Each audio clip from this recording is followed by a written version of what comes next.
तुम्ही दापोलीत जायचा विचार करताय आणि तुम्हाला तिथं जाऊन अस्सल कोकणी वाड्याचा अनुभव घ्यायचा आहे, तर दापोलीत एकमेव ठिकाण आहे, ते म्हणजे कोस्टलवाडी. जुन्या काळाचा फील असलेला हा वाडा अगदी साध्या पद्धतीनं जपलेला आहे. ओटी, माजघर, शेणाने सारवलेल्या जमिनी, खोल्या, भिंतीवरील खुटी, माडीवर जायला लाकडी जिना आणि अंगण. तुम्हाला सांगतो, या सगळ्या गोष्टींमुळे वाड्याचं सौंदर्य अधिक उठून दिसतं.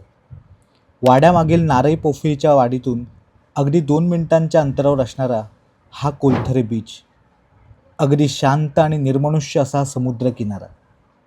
या वाड्यापासून पर्यटनासाठी अनेक ठिकाणं जवळ आहेत. लाडघरमधील दत्त मंदिर, आसूतचं केशवराज मंदिर, आंजर्ले लाईट हाऊस, असं बरंच काही. तुम्हाला सांगतो, मुंबईच्या धावपळीच्या जीवनातून असे निवांत 2 दिवस गेले की मन अगदी प्रसन्न होऊन जातं. निघताना 2 दिवसाच्या गोड आठवणी या पत्रपेटीत मागे सोडून मी निघालो.